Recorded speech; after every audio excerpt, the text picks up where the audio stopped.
दुनिया में किसी की दोस्ती और किसी की दुश्मनी अस्थाई नहीं रह जा रही है।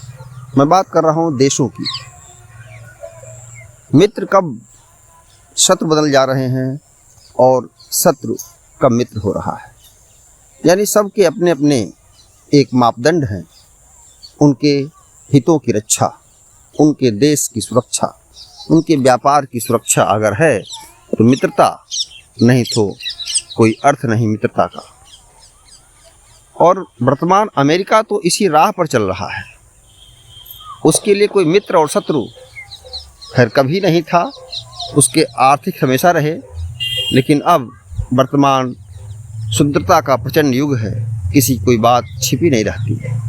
अब वो पत्रों के माध्यम से नहीं आती, बंद कमरे में नहीं होती। लोग खुलेआम बात करना और सुनना चाहते हैं और अमेरिका के राष्ट्रपति वर्तमान यही कर रहे हैं। वो मित्र भी कहते हैं और मित्र को बदनाम भी करने का प्रयास करते हैं। उनकी मित्रता में कृतज्ञता है। भारत के तेल नीति को लेकर के उनकी निगाह में लगता है कि भारत रूस से तेल नहीं लेगा तो रूस क्रिकेट का रुक जाएगा। कहाँ संभव है? चीन तो तेल लेगा ना। आप यूरोप संघ को रोक पा रहे हैं, आप नाटो के देश हंगरी, तुर्की को रोक पा रहे हैं और खुद को रोक पा रहे हैं आप जो है।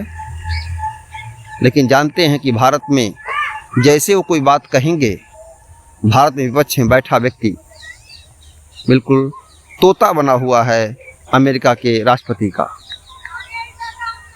भारत की अर्थव्यवस्था डेड है।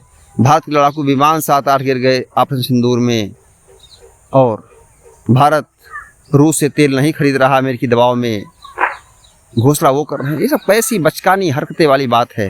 लेकिन नया युग है, नया ज़माना है, सत्ता की ललक है, सत्ता की भूख सबको है।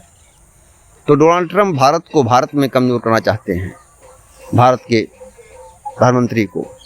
लेकिन ये शायद संभव नहीं है, क्योंकि जो व्यक्ति निजी स्वार्थ में कोई काम नहीं करता, अलग बात है उसके निर्णय कहीं गलत हो जाए, ऐसे व्यक्ति की विश्वसनीयता समाज में रहती है।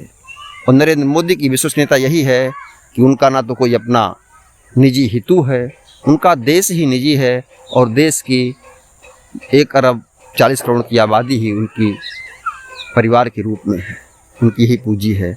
वो देश के लिए काम करना चाहते हैं। हाँ, तरीके उनके अपने हैं और सत्ता में जीत के आए हैं तो क्यों नहीं रहेंगे। इसलिए साथियों, नमस्कार। और हम सही मित्र